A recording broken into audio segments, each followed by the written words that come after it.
kok kenapa dikasih bisa Menteri Pertahanan mengelola Food soal ketahanan pangan, food estate nggak sukses dan meninggalkan misalnya lahan yang terbengkalai, hutan ditebang, terus juga kemudian nggak berjalan, anggaran yang sudah dihabiskan tidak dapat dipertanggungjawabkan. Saya setuju. Ya. Yang pertama kali diperiksa Presiden Jokowi harus.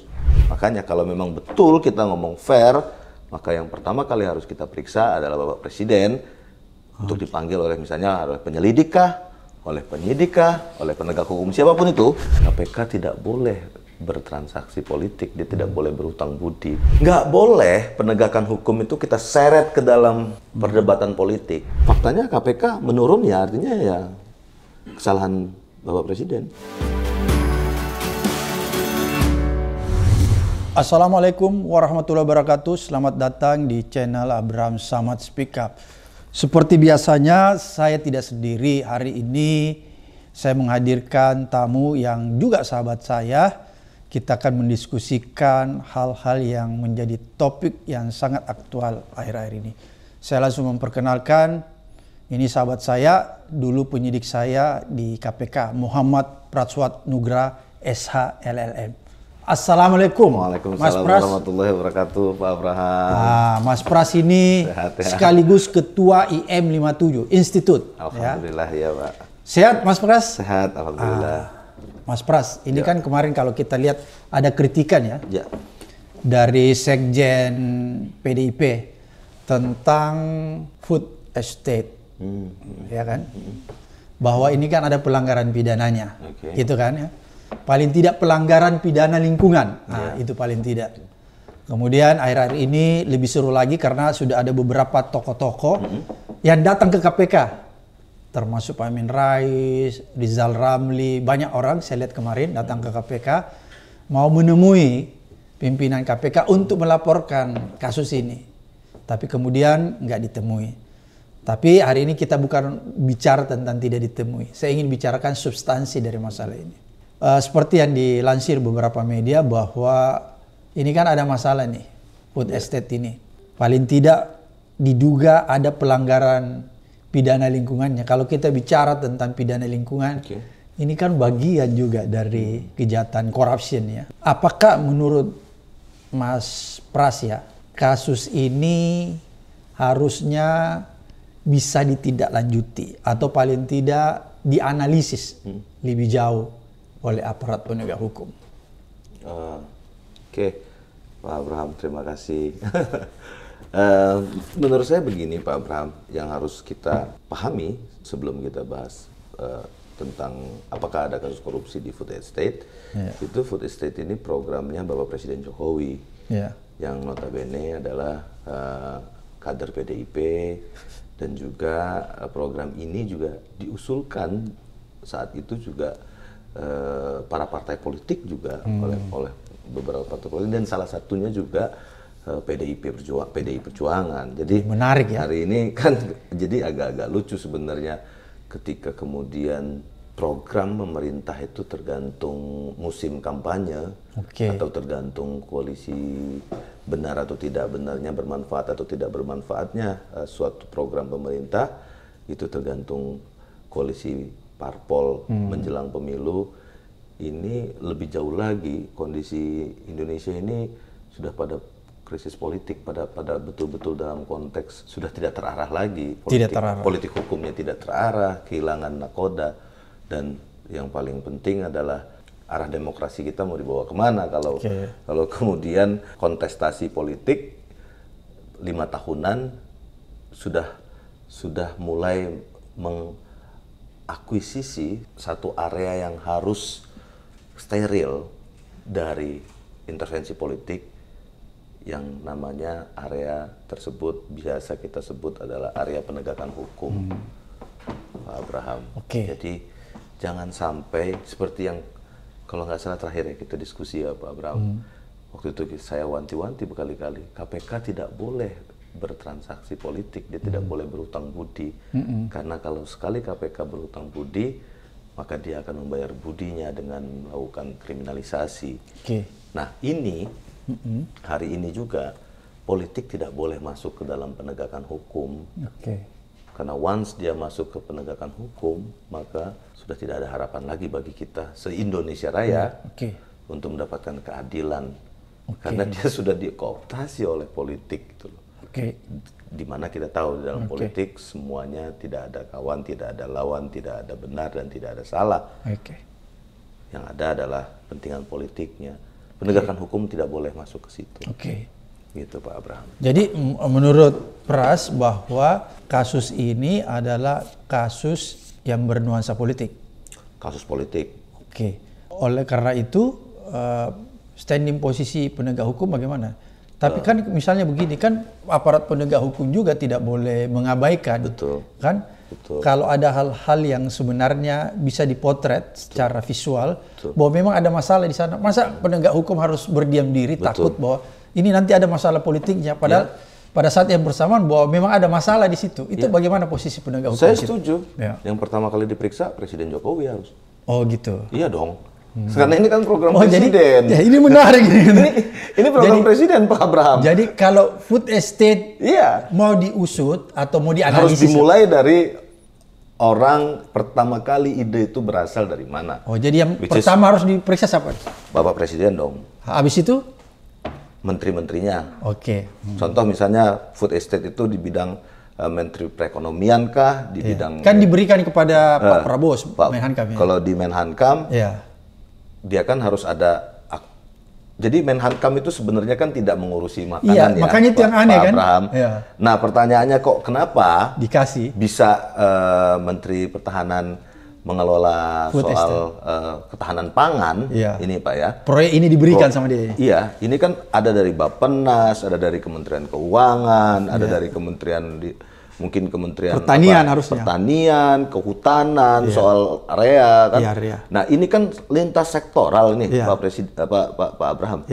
Nah, ini hanya punya satu orang yang punya kewenangan untuk ketika terkait dengan lintas sektoral kementerian, maka hanya cuma satu orang di Republik ini yang punya kewenangan untuk mengatur itu semua, yaitu Bapak Presiden Republik Indonesia.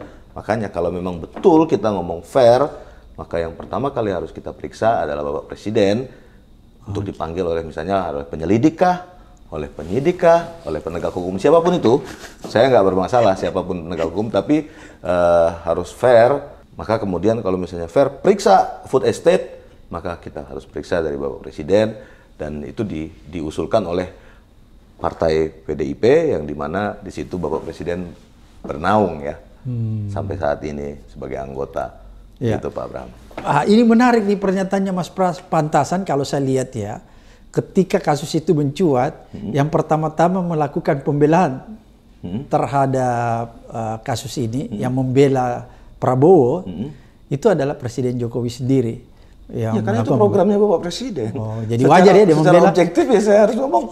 Gimana ya Pak ya? Kalau di dalam teori pidana kan ada mens rea ya, itu pada secara prinsipnya itu adalah niat jahat gitu loh. Kalau misalnya kita ngomongin ada satu rangkaian perbuatan pidana tanpa mens rea, maka batal demi hukum dia. Karena nggak ada kejahatan. Jadi ini harus diperiksa mens rea-nya dulu ya? Ada mens rea nggak? Oh sudah ada. Nah ketika kita ngomongin mens rea, itu harus dari kita ngomongin intelektual dader. Harus ada niat jahat dari dalam pikiran. Pertanyaannya, siapa yang punya niat jahat ini? Siapa yang punya niat ini kan harus membuat proyek itu? Ini harus kita usut tuntas. Siapa yang melakukan niatan jahatnya pertama kali? Nah, kalau jadi Mas Pras setuju bahwa kasus ini diusut tuntas ya? Harus diusut. Tadi pertama saya ngomong bahwa saya kok mencium ini terkait kasus politik karena muncul menjelang pemilu. Nah ini kan fakta ya, fakta yang nggak bisa kita pungkiri bahwa lima tahun ini kemana aja, nggak ada yang ribut-ribut sama sekali. Tiba-tiba satu bulan sebelum pendaftaran presiden kita ribut soal tapi bukankah ini baik? Artinya menguntungkan masyarakat kalau orang saling bertikai, saling membongkar, itu kan menguntungkan sebuah kasus bisa terbongkar. Boleh. Kalau dia berkolaborasi dalam bagus dalam Pak hal Abraham, sesuatu ya. Bagus, tapi bukan nanti setelah 14 Februari masih dibongkar nggak? Itu aja konsistensinya kan kita tanya. Nanti setelah selesai pencoblosan semuanya bersatu, padu, rukun. Ini yang konteksnya menurut saya ini salah kaprah ya Pak Abraham. Setelah kita berkompetisi politik, lalu kita berdamai, betul. Tapi bukan pidananya juga damai, gitu loh. Korupsinya juga damai dan lain-lainnya juga damai. Jadi ada anekdot lucu kan beberapa waktu yang lalu gitu ya dari beberapa akademisi, boleh korupsi asal di dalam oposisi misalnya gitu. Nah ini kan sesuatu, ini kan sindiran akademis, gitu ya dari para kalangan akademis. Ini kan sudah satir gitu loh bahwa oh nggak apa-apa korupsi asal yang penting kita dalam koalisi misalnya. Kalau di luar koalisi tidak bisa korupsi. Jadi kalau jangan coba-coba di oposisi korupsi kan gitu kan. Jadi ada anekdot-anekdot seperti itu kan satir-satir yang sebenarnya menggambarkan. Jadi kalau korupsi di luar, kalau yang korupsi oposisi cepat ditindaklanjuti. Kalau korupsi yang di dalam koalisi tidak ditindaklanjuti. Menurut para akademisi tersebut kalau menurut Mas Pras. Kalau menurut saya. Sebagai mantan penyidik nih, ini mantan penyidik kita harus tanya. Bagaimana nih situasi sekarang? Ya ini lihat fakta yang yang memang menyedihkan Pak Abraham ya. Makanya tadi saya juga beranjaknya dari ini, pertanyaan dasarnya adalah ini kasus pidana atau kasus politik?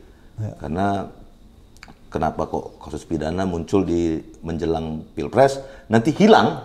Saya bisa jamin nih, hilang nanti. After 14 Februari nanti pencoblosan sore itu sudah hilang, nggak ada lagi yang bahas kasus ini. Masyarakat ini maaf, cuman diombang-ambing saja, dijadikan, dimainkan saja opininya gitu loh.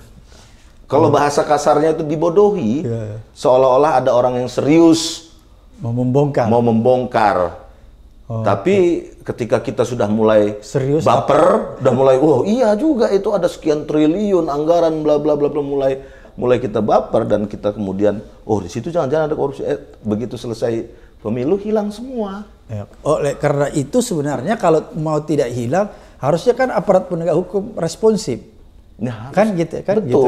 Kan nggak apa-apa dia tidak bersuara lagi orang-orang yang, tapi kan aparat penegak hukum harus responsif dong, menurut saya. Setuju saya. Tapi aparat hukum mana yang bisa memeriksa? Misalnya contoh, let's say kita ngomong berandai-andai lah. Aparat penegak hukum mana yang akan memanggil, misalnya mengeluarkan surat panggilan untuk pemeriksaan Bapak Presiden. Mengeluarkan surat panggilan. Apakah harus dimulai dari Bapak Presiden? Bukankah itu harus dimulai dulu dari misalnya proyek itu dilaksanakan atau dikerjakan oleh kementerian apa? Kan harus yang mulai dari situ dulu. Misalnya nih, ada dua pendekatan. Ada dua pendekatan. Memang ada dari hulu ke hilir, ada hilir ke hulu.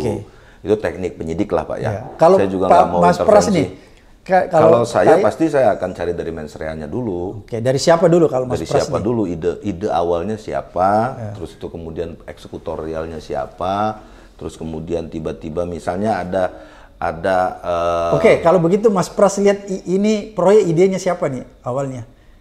Ya ini kan Bapak Presiden. Untuk niatnya kan bagus kan ya Pak ya, untuk menjaga ketahanan pangan, agar Indonesia menjadi negara mandiri pangan dan lain-lain ya Pak ya. Tapi kemudian kan kenyataannya seperti apa yang kita baca di media dan lain-lain, dan juga dari Pak Sekjen kemarin, Pak Sekjen PDIP juga ngomong bahwa Fed Estate nggak sukses dan meninggalkan misalnya lahan yang terbengkalai, hutan ditebang, terus juga kemudian nggak berjalan, anggaran yang sudah dihabiskan tidak dapat dipertanggungjawabkan dan lain-lain lah. Nah, sekarang kita pertama, siapa penyidik yang mau mengusutnya? Ada 3 nih, polisian, KPK, sama kejaksaan. Tuh. Kemarin itu dibawa ke KPK, tapi bisa siapapun itu. Bisa kepolisian, bisa kejaksaan, bisa KPK. Tapi ingat loh, 3-tiganya sekarang masuk dalam rumpun eksekutif. Jadi nggak bisa independen ya? Udah nggak ada lagi kita nggak punya lagi lembaga independen, lembaga penegak hukum independen. Dan ingat, ketika kita ngomongin rumpun eksekutif, maka itu mutlak di bawah presiden. Lalu siapa yang akan menegakkan hukumnya? Misalnya, contoh kita berandai-andai, polisi atau kejaksaan atau KPK, kan nggak mungkin Pak, kita mau manggil bos kita sendiri kan gitu kan Pak. Sementara kita Kayak saya dulu jadi penyidik, saya manggil Pak Abraham kan sulit bagi saya gitu loh. Makanya tapi kan dulu independen. Iya kan? betul. Meskipun kalau misalnya dulu KPK independen, berani ya KPK? Berani, tapi kan kemudian ketika saya sudah disuruh untuk meriksa Pak Abraham, pasti kita kan sudah punya tuh di kode etik kita bahwa ketika kita merasa coy, ada rasa konflik of interest di kita harus mengundurkan diri dari sprint.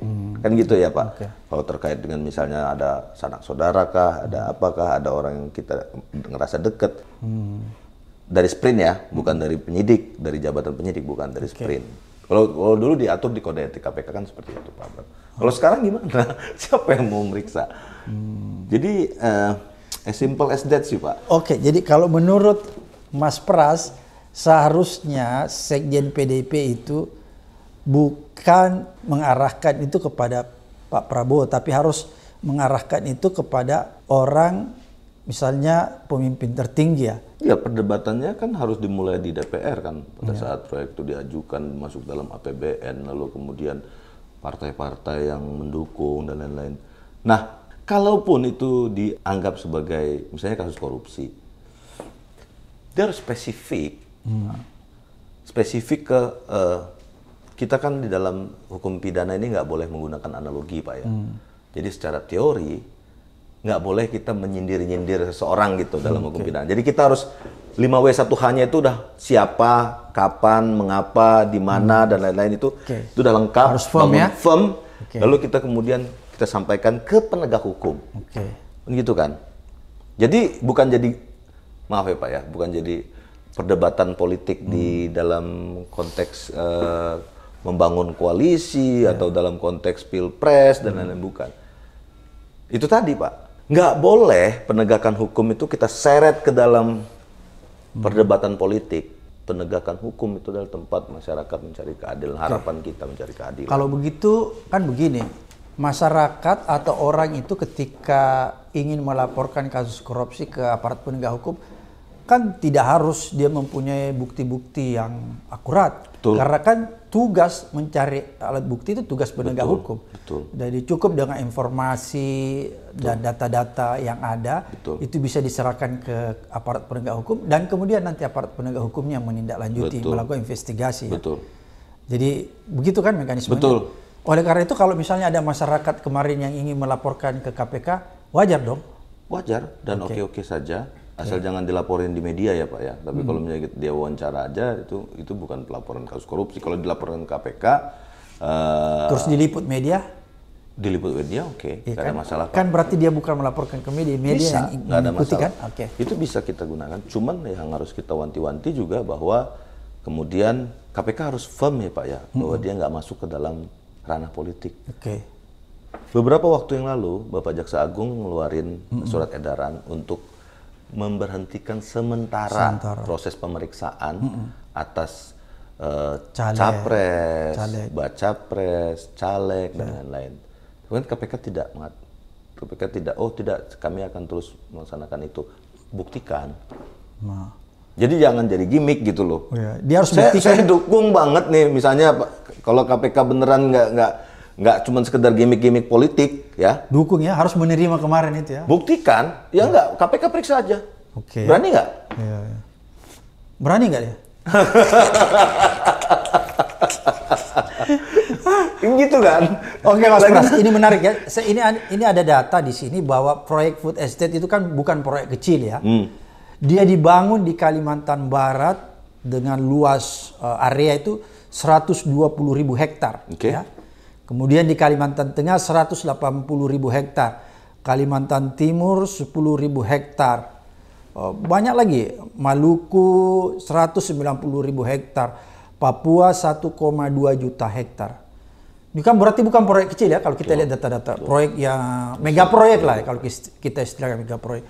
Oleh karena itu, saya coba membayangkan ketika proyek ini dibuat, ya food estate ini kan lahan-lahan tadi yang disebutkan 120.000 hektar, 180.000.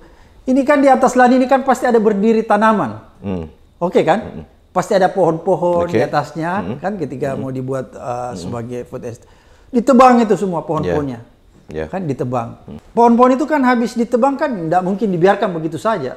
Itu kan pohon-pohon kayu dan lain sebagainya, pohon-pohon yang... Kayunya kemana lah, sederhananya gitu kan. Kayunya kemana itu? Pohon-pohonnya dijual kemana itu? Ini kan dari sini saja ini sudah pelanggaran pidana yang nggak jelas ya? Ya, begini Pak Abraham, di situ ada lembaga auditnya, ada BPK, ada BPKP, gitu kan. Atau misalnya kalau dia di Kementerian Pertahanan, ada Inspektorat Jenderal Kementerian Pertahanan gitu. Jadi menurut saya kita harus base-nya itu based on data. Berangkatnya itu bukan dari asumsi, bukan dari insting politik, bukan dari, bahkan saya bukan dari insting seorang penyidik, tapi kita harus berdasarkan data. Jadi betul-betul investigasi yang based on data gitu loh Pak. Pertanyaannya kemudian apakah BPK menemukan data yang anomali antara kalau di dalam prinsip audit itu kan ada kriteria, ada fakta. Jadi rentang antara kriteria dan fakta itu yang harusnya terjadi seperti apa, tapi faktanya seperti apa. Nah itu sudah ditemukan belum dalam audit BPK misalnya, contoh, atau di dalam auditnya BPKP, atau di dalam auditnya Inspektorat Jenderal. Nah itu berangkatnya dari situ dulu. Kemana pohon-pohon yang ditebang di atas lahan food estate? Itu kan pertanyaan kan Pak ya. Ini kan harus bisa dijawab. Dari sekian juta hektar itu kan nggak ada proyek APBN yang nggak diaudit oleh BPK. Kita buka satu-satu data BPK. Kemana? Ada nggak PNBP-nya? Misalnya contoh, kita cek ke Kementerian Keuangan, ada nggak setoran pemasukan? Berapa kita jual? Misalnya dijual. Harganya kemurahan nggak kalau misalnya itu? Kalau dia jenis kayunya kayu jati, kayu merbau, kayu apalah yang mahal-mahal misalnya kan, kayu terembesi dan lain-lain gitu. Itu berapa? Di mana ada kemahalan harga, kemurahan harga kah dan lain-lain. Nah, dari situlah mungkin teman-teman penyidik yang nantinya akan melakukan penyelidikan, teman-teman penyelidik yang melakukan investigasi terhadap benarkah ada pidana di dalam full estate ini, harus berangkat dari fundamental investigasi yang based on data tersebut. Kan begitu Pak. Harus ada komparasi antara kriteria sama fakta berdasarkan undang-undang, aturan lingkungan hidup, aturan Kementerian Pertahanan, aturan dari kementerian, misalnya aturan anggarannya, aturan misalnya pertanian dan lain-lain, itu seperti apa, faktanya seperti apa. Nah kalau dari situ sudah ada yang kita temukan, baru kita bisa enak membangun konstruksi logika. Anatomi kejahatannya seperti apa. Nggak bisa kita ngomong, oh ini pasti ada korupsinya nih, ini ada pasti ada korupsinya nih, ini ada pasti ada korupsinya nih. Menurut saya, jadi saya selain seorang penyidik, seorang penyelidik, saya juga kan saat ini jadi seorang akademisi Pak. Jadi saya banyak lagi belajar tentang unsur, tentang pidana, tentang mens rea, tentang actus reus dan lain-lain lah. Jadi terlalu prematur menurut saya untuk menilai itu ada korupsinya atau tidak ada korupsinya. Tapi yang jelas untuk memulai satu proses investigasi penyidikan ini, kita harus mulai dulu dari mens rea-nya ada tidak, perbuatannya siapa, actus reusnya siapa. Ketiga yaitu tadi, Pak, kita bandingkan antara kriteria dengan fakta. Gitu. Gitu Pak. Kalau begitu berarti aparat penegak hukum dalam hal ini juga harus punya responsif dong. Kalau begitu kan begini, sepengetahuan saya sebagai aparat penegak hukum, walaupun belum ada laporan dari BPK tadi yang Anda katakan, itu kan aparat penegak hukum bisa melakukan investigasi. Katakanlah belum dimulai penyelidikan tapi investigasi. Kalau di KPK bisa melakukan namanya full bucket, pengumpulan bahan dan keterangan. Itu kan harus dilalui sebelum adanya laporan resmi dari BPK. Kan nanti bisa ditindaklanjuti dengan meminta kan laporan.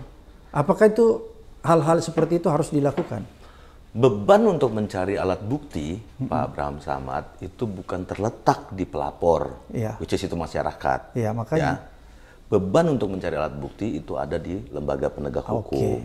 Tapi informasi yang valid, bukan surat kaleng, atau misalnya tadi kayak kemarin Pak Jaksa Agung mengeluarkan edaran bahwa ini tidak terkait dengan serang menyerang terhadap politik, terus juga jauh dari praktek-praktek untuk menarik penegak hukum jadi alat gebuk politik.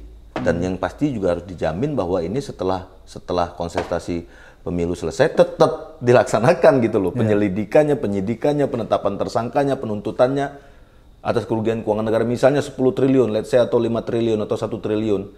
Itu kan pajak rakyat ya yang diambil dari APBN, kemudian juga dimanfaatkan sebesar-besarnya harusnya untuk masyarakat, lalu digelapkan atau dikorupsi.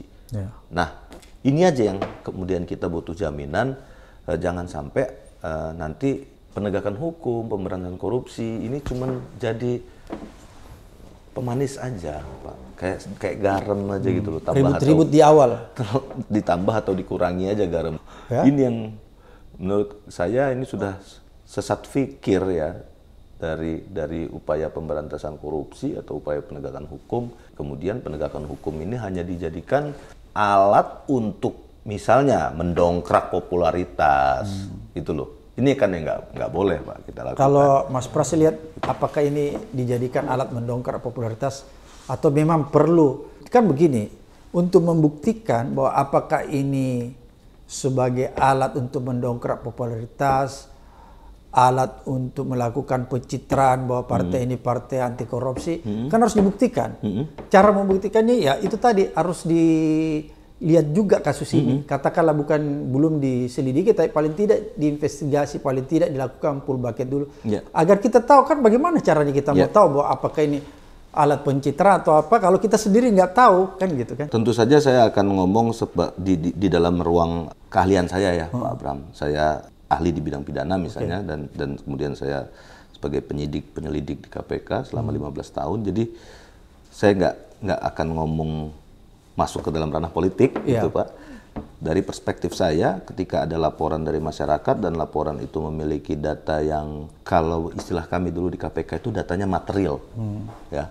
Jadi laporannya itu material, benar, terkonfirmasi, si pelapornya jelas, identitasnya jelas, terus juga ini bukan hoax ya, yang pasti, Pak ya. Dan kalau di KPK ada beberapa kriteria di pasal 11 Pak ya, terkait dengan kerugian keuangan negara minimal 1 miliar, ada terkait dengan kasus yang menarik perhatian masyarakat, melibatkan aparat penegak hukum dan lain-lain gitu. Ada kriterianya. Jadi simpelnya kalau memang material gitu ya, bahasa simpelnya material, laporannya adalah material, kita harus jalanin dan harus kita lakukan. Kalau di KPK dulu ada tim pengaduan masyarakat kan turun, mengumpulkan bukti awal, lalu tim pengaduan masyarakat melaporkan ke pimpinan KPK, pimpinan KPK langsung memanggil penyelidik untuk menyusun sprint lidik. Itu loh. Lalu sprint lidik akan dilaksanakan penyelidikan berdasarkan sprint lidik tersebut oleh tim penyelidik. Ketika tim penyelidik, nah beban pembuktiannya ini ada di Dumas dan tim penyelidik nih, mengumpulkan alat bukti yang cukup. Ketika minimal 2 alat bukti cukup sudah ditemukan oleh penyelidik KPK, maka melaporkan kepada pimpinan KPK untuk dibuatlah sprindik. Yang saya mau tahu, posisi aparat penegak hukum ketika mendapatkan sesuatu seperti ini, apa yang harus dilakukan? Itu kan tadi teknis. Itu yang harus dilakukan, Pak. Enggak, itu kan teknis tadi, misalnya habis itu dilaporkan. Apakah dia merespon atau mengabaikan, kan begitu? Harus direspon dong. By law kan memang kewajiban. Itu kan sudah diatur dalam undang-undang bahwa laporan masyarakat itu harus ditindaklanjuti. Harus direspon kan? Harus direspon, ditindaklanjuti. Apakah itu material atau tidak material? Kalau kita dulu istilahnya di file kalau di KPK kan begini, yang penting kan direspon dulu. Nanti apakah dia material apa enggak? Kalau ternyata bukan, diabaikan, kan gitu, nggak ditindaklanjuti kan dulu istilahnya kita di KPK. Itu menurut saya begitu. Maksud saya kan begini, kan ini ada upaya tidak merespon. Itu gimana itu? Kan siapa Pak ya yang KPK, saya yang bertanya. KPK tidak merespon sama sekali. Iya, sepertinya begitu. Oh. Kan begitu. Ya kalau gitu harus kita laporkan ke Dewas kalau memang tidak. Jadi si pelapor jika kemudian melihat ada petugas KPK yang tidak melaksanakan undang-undang, tidak melaksanakan kewajibannya based on by law, undang-undang, berdasarkan undang-undang dia harus merespon. Terus lalu kemudian dia tidak merespon, didiamkan saja, diulur-ulur atau itu kan ada kewajibannya tuh Pak. Ada dalam waktu beberapa hari KPK harus merespon, mengeluarkan surat laporan pengaduan masyarakat misalnya dan lain-lain lah secara teknis. Kalau itu tidak dilakukan, kan si pelapor ini, warga masyarakat ini bisa melaporkan ke Dewas. Terus kalau masih percaya ke orang ini kepada Dewas yang ada sekarang, Mas Pras? Ya, menurut Mas Pras, apa bisa dipercaya Dewas ini? Ya, memang meskipun kita ada beberapa pengalaman yang kurang menyenangkan, tapi begini Pak Abraham, di balik itu semua kita kan nggak boleh putus asa untuk menjalankan sistem bernegara kita. Jadi lapor saja ya. Jadi ini kan sudah kesepakatan para founding fathers, kesepakatan para pimpinan kita di legislatif, di eksekutif dan lain-lain lah. Akhirnya buatlah sistem ini, termasuk undang-undang KPK yang kemarin di demonstrasi besar-besaran ya, direvisi. Oke, gitu ya. Bahwa itu sudah ada, aturannya sudah ada. Sekarang pertanyaannya kita kemudian mau nggak dilaksanakan aturannya? Karena ketika kemudian aturan ini terus-terusan nggak dilaksanakan, KPK nggak melaksanakan tugasnya, Dewas nggak melaksanakan tugasnya, misalnya, ini kan sama saja mereka menggerus kepercayaan publik. Jadi jangan salahkan kemudian besok-besok masyarakat ngomong bahwa percuma lapor KPK, misalnya gitu. Seperti kemarin kan ada yang viral, Pak Abraham percuma lapor. Jadi gitu. Menurut saya kalau percuma lapor karena kan kemarin nggak ditanggapin tuh, jangan sampai juga viral nanti percuma lapor ke KPK nggak ditanggapi. Ya itu jangan sampai terjadi ya. Padahal kan sebenarnya kalau kita lihat ya, KPK ini seolah-olah maju karena kan Kejaksaan Agung itu membuat instruksi bahwa jangan mengusut kasus korupsi seperti yang tadi Anda katakan bahwa yang terkait dengan capres, caleg, pilkada dan lain-lain, karena ini udah mendekati ini ya Pak ya, mendekati pemilu ya. Tahun politik. Tapi kan KPK buru-buru bahwa kita tidak terikat dengan instruksi itu kan. Kita tetap, kan itu ada pernyataan, kita tetap menjalankan tupoksi pemberantasan korupsi. Jadi walaupun kita sudah masuk di tahun politik, kita tetap memeriksa, mengusut kasus-kasus korupsi yang ada maupun yang sedang akan kita usut. Ya nggak apa-apa, KPK bisa aja ngomong seperti itu hak-hak dia aja. Tapi yang paling penting dia harus bisa buktikan omongannya itu ya. Penanganan perkaranya itu benar-benar memang nggak terkait dengan praktek politik, nggak terkait dengan kontestasi pilpres, kontestasi pemilu, pilkada, itu nggak terkait dengan itu. Apakah KPK sanggup untuk melakukan itu? Kalau Mas Pras sendiri melihat, apakah KPK sanggup?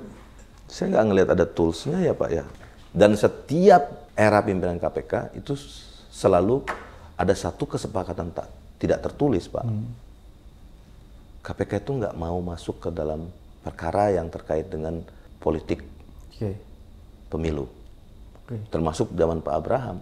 Begitu sudah ngomongin pemilu, kita hold dulu nih. Gitu loh. Karena jangan sampai kita masuk menjadi alat politik kan gitu kan dulu Pak Abraham wanti-wantinya kan gitu ya. Tapi bukan dihentikan kan, bukan dihentikan. Tidak dihentikan, tapi kita menghentikan sementara pemeriksaannya itu kan waktu itu. Selalu itu Pak. Kita selalu kalau udah mau masuk bulan pemilu, kita akan stop dulu sampai nanti selesai. Jadi bukan kemudian kita menghentikan perkara, tapi kita menghentikan setelah proses pemilu selesai. Terus kemarin KPK sekarang kan dia bilang dia nggak ikut yang begitu. Jadi dia terus-terusan akan melakukan. Kan dia bilang gitu kan? Ya nanti kan kita lihat. Ini kan apa ya Pak ya? Ketika kita sudah melukai keadilan Pak ya, ini kan ada publik, ada masyarakat, ada politisi, ada partai, ada dan lain-lain yang sedang melakukan pesta demokrasi. Kalau sampai pesta demokrasi itu diganggu. Diganggu dalam artian bagaimana nih? Penegakan hukum masuk ke dalam pesta demokrasi dan ikut bermain juga. Sementara itu kan nggak fair Pak, karena penegakan hukum itu punya sifat yang memaksa, pro justisia. Jadi makanya kemudian kan di negara kita sampai hari ini Pak ya, kayak aparat yang bersenjata itu tidak boleh ikut pemilu gitu Pak, karena mereka memiliki kekuatan yang memaksa. Termasuk juga kalau aparat penegak hukum masuk ke dalam kontestasi terus ikut. Kalau begitu apakah ada gejala KPK terseret di situ? Ini yang mau saya tanya. Bagaimana KPK membuktikan dia nggak tebang pilih dari seluruh kontestan-kontestan itu? Gimana caranya dia membuktikan dirinya tidak melakukan proses tebang pilih? Metode apa? Metodologi apa yang akan digunakannya? Oke, kalau begitu, kalau Mas Pras sendiri melihat, apakah KPK tebang pilih berkaitan dengan dalam kontestasi politik ini? Harus kita lihat di 14 Februari, kan rangkaiannya itu kan nanti bulan depan akan ada pencalonan presiden, terus juga... Enggak, ini kan sudah mulai sekarang. Ini kalau Anda lihat, apakah ke arah sana ada? Kan kalau 14 Februari itu sudah mau ending kan? Kalau mulai sekarang, kan mulai sekarang nih harus dilihat, dianalisa. Bukan di 14-nya. Belum bisa kita lihat sekarang juga Pak, karena berarti masih clear ya? Masuk, sampai hari ini sih belum ada ya tindakan mereka yang secara konkret masuk ke dalam, dan mudah-mudahan nggak ada Pak ya. Mudah-mudahan nggak ada ya. Oke. Mudah-mudahan ya. Oke, kalau begitu, kalau menurut kacamata Pras bilang belum ada, apakah dengan penilaian Mas Pras berarti kan masih on the track seperti gitu? Berarti isu yang dilontarkan bahwa KPK sekarang ini sudah tidak berguna, perlu dibubarkan, itu tidak tepat. Oh, ini isu yang ini Pak ya, yang iya kan, ini Ibu Megawati bilang. Iya, Ibu Megawati kan bilang, ya. ini ya. KPK sekarang ini nggak seperti KPK lalu, sudah mulai tumpul, sudah mulai yang macam-macam lah, sehingga tidak dirasakan lagi. Oleh karena itu perlu dipikirkan dibubarkan. Kalau menurut Mas Pras gimana? Iya, menurutnya dibubarkan lembaganya atau diganti orangnya. Jadi yang harus kita, ini kembali lagi saya mengajak teman-teman tuh berpikir bahwa KPK itu kan bukan benda hidup ya Pak ya. Ya. Itu kan lembaga negara yang isinya ya huruf K, huruf P, sama huruf K gitu loh. Jadi itu bukan satu KPK kuat, itu bukan KPK yang kuat, tapi lembaga negaranya itu yang diisi oleh orang-orang yang kuat dan berintegritas. Oke. Oleh karena itu Mas Pras mau katakan bahwa isu meminta untuk KPK dibubarkan itu tidak tepat. Yang tepat apa? Orangnya yang diganti, bukan lembaganya yang dibubarkan. Iya, menurut saya malah saya agak masuk lebih dalam lagi Pak. Dari seluruh era pimpinan yang pernah saya alami Pak, saya nggak melihat bahwa KPK itu kuat atau tidak kuat, tapi saya melihat presidennya itu kuat atau tidak kuat untuk mendukung pemberantasan korupsi. Karena ingat bahwa dalam konstitusi kita juga itu aparat penegak hukum nomor 1 itu Presiden Republik Indonesia. Oke, kalau begitu, apakah Mas Pras melihat bahwa presiden sekarang tidak punya political will untuk mendukung pemberantasan korupsi seperti dulu? Ya saya sih sederhana aja faktanya bahwa Undang-Undang 2019 dirubah di era Pak Presiden Jokowi itu adalah fakta kan. Okay. Dan kemudian undang-undang itu menimbulkan kehilangan independensi KPK, KPK masuk dalam ranah eksekutif, terus itu kemudian pegawai-pegawai independen KPK, penyidik-penyidik independennya masuk jadi ASN, lalu kemudian disingkirkan. Ya kemudian hari ini tidak hanya masyarakat yang menilai. Dari berbagai macam survei integritas ya, KPK sudah turun udah turun kepercayaan masyarakat ya, kepercayaan masyarakat, IPK juga bebas. Turun, tapi juga termasuk parpol-parpol yang sebagai pengusung Undang-Undang 2019 yang merevisi KPK bersama Presiden juga menyatakan bahwa KPK memang menurun. Jadi sebenarnya Oke, tadi ini kan banyak indikatornya tuh. IPK menurun, betul, kepercayaan masyarakat menjadi turun berdasarkan survei kan. Apakah dengan indikator-indikator seperti ini itu relevan membubarkan KPK? Ini yang menurut saya kita tidak tepat. Kita sesederhana saya sih nggak ada masalah. Kan mau bubarkah atau tidak bubarkah KPK ini, Pak Abraham, kita jangan terjebak di sana. Oke. Tapi kemudian yang penting apanya nih? Yang penting itu penegakan hukumnya berjalan atau tidak berjalan. Oke. Kalau Anda menilai sendiri sekarang penegakan hukumnya berjalan apa enggak? Hari ini kan penegakan hukum kita lihat bahwa di KPK nih. Seluruh survei integritas, KPI Indonesia, terus juga kemampuan ada rating kepercayaan publik dan lain-lain, semua itu kan turun kan, Pak ya. Lalu jawabannya apa? Satu, dibubarin. Ya. Atau tetap, kan gini, undang-undangnya itu sudah tidak memungkinkan lagi kan, karena direvisi. Terus diperburuk dengan kinerja pimpinan KPK. Mana yang lebih ideal nih? KPK-nya dibubarin atau orang-orangnya yang mungkin dilakukan rekrutmen baru? Kalau kita bicara komisionernya. Mana yang lebih penting nih untuk memperbaiki kinerja KPK? Yang paling penting itu kita nggak pura-pura melakukannya gitu loh Pak. Itu aja sih sederhananya. Dibubarin, pura-pura dibubarin. Diganti pimpinan, pura-pura diganti. Diadain misalnya buat panitia seleksi, pura-pura menyeleksi. Padahal itu tidak. Aja sih. Gitu. Melakukan penyidikan, pura-pura melakukan penyidikan gitu loh. Yang paling jangan bodohi terus masyarakat dengan pura-puraan itu aja. Contoh aja misalnya kita, bubarkan KPK, tapi di belakang kita dekat sama orang pimpinan KPK yang bermasalah gitu kan.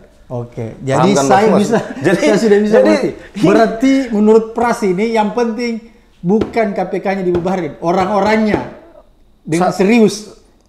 Nggak hanya orang-orang di KPK menurut saya itu paling penting komitmen presiden. Jadi kalau sekarang ini komitmen presiden dipertanyakan ya?